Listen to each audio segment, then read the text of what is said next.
Hello everyone. Today we talk about how to fix the app of Viber. We go to settings.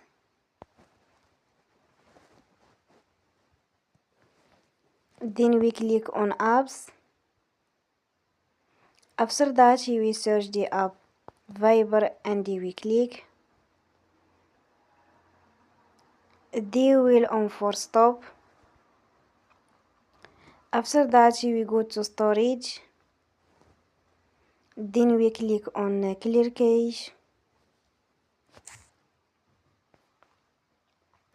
We go to Play Store and they will update your app. Don't forget to support us by like and subscribe.